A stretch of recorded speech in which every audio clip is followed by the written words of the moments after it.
¿cuáles han sido las características de este primer horizonte, de la cultura que fue matriz en la cultura andina? En esta etapa, en el mundo andino, en la etapa de Chapín, se caracteriza por la influencia de esta cultura en gran parte del territorio andino. Este proceso se inició con el fortalecimiento de los centros ceremoniales, de los centros de culto en la sierra andina. Estos, con el transcurrir del tiempo, esta cultura influenció en todo el Ande. Se convierte en un poderoso centro ceremonial que influencia a toda el área andina. Esta estaba conformada por dos grupos sociales: los artesanos, que eran los que elaboraban los artículos de culto, y los sacerdotes, que eran la clase gobernante. Y los sacerdotes eran que obtenían los mayores beneficios porque recurrieron a la venta de objetos de lujo, de cerámica y adornos en metales preciosos. Los sacerdotes controlaban a la población porque sabían predecir el clima. Ellos tenían conocimientos de astronomía. A través de esta actividad de la astronomía, ellos han controlado a todo el mundo andino. Ahora, en este proceso, les decía que habían dos grupos sociales: los artesanos y los sacerdotes, que eran los gobernantes. Pero todas las actividades económicas, políticas, sociales de este tiempo estaban vinculadas a la religión, de tal forma que los sacerdotes elaboraban objetos para culto, para el culto de sus dioses. Los chamanes,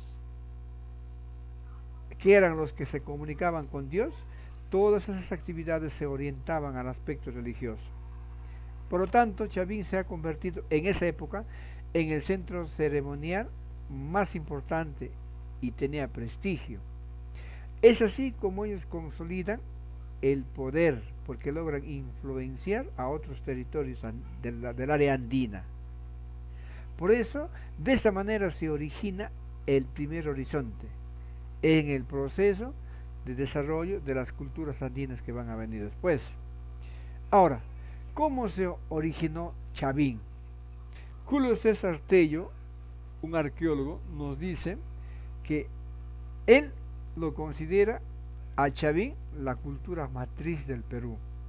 Pero estos, a su vez, Chavín estuvo influenciado por pueblos de la costa y de la sierra. Por lo tanto, Julio César Tello dice que Chavín es la síntesis de cuatro pueblos que han existido antes de Chavín. Esas son Caral, Garagay, Cunturhuasi y Sechín. Es entonces cuando se da el proceso de expansión, el proceso de crecimiento. Ese proceso de expansión se realiza gracias al prestigio y hegemonía del templo Chavín de Huántar. ¿Dónde estuvo ubicado el templo Chavín de Huántar? En la confluencia de los ríos Mosna y Huachesca. ¿Dónde queda este lugar? En la región Huari, en Ancash. También podemos decir respecto al origen de Chavín, que la ubicación de Chavín tenía vista al oeste. Esta visión, por la ubicación de Chavín, les ha permitido observar a los astros, y a través de esta observación de los astros, sus sacerdotes pronosticaban los cambios de estaciones, que eran útiles en la agricultura. Entonces ellos predecían el tiempo, ellos conocían el calendario agrícola, y eso les ha permitido tener prestigio, respeto, de tal manera que de diferentes lugares llegaban personas a este templo Chavín de Huántar solicitando que les apoyen en la época de siembra, en la época de cosecha. Entonces eran los sacerdotes quienes hacían esos pronósticos.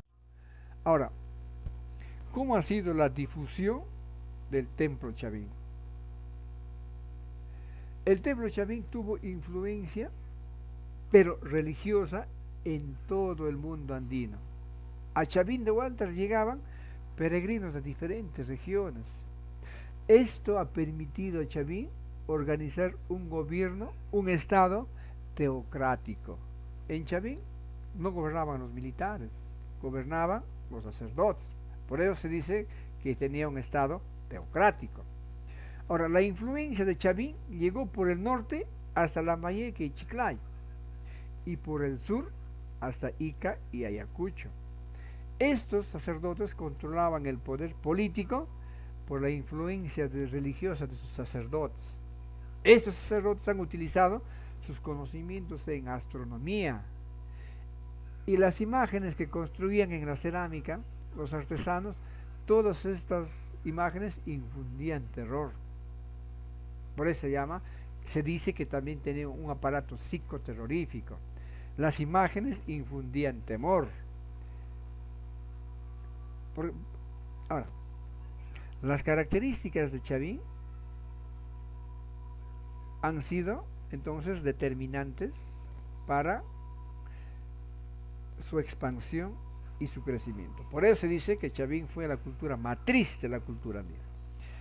En la página 49 de su libro hay un cuestionario de 4 preguntas.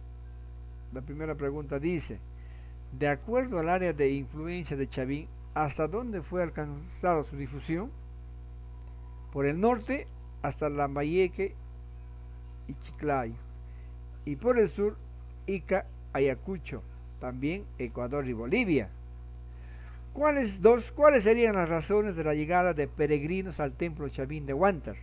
Buscaron ayuda astronómica para la agricultura.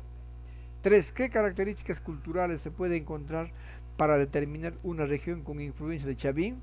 El culto al felino. 4. ¿Por qué se sostiene que la ubicación del templo de Chavín de Huántar fue estratégica? Porque era un territorio de fácil acceso para integrar las diferentes regiones andinas de la época. En la página 50, jóvenes, les voy a enviar una fotografía ahora de esa página para que ustedes puedan copiar en sus libros, y también de la página, y la página 51 si lo trabajan ustedes. Gracias, jóvenes, nos vemos en la siguiente clase.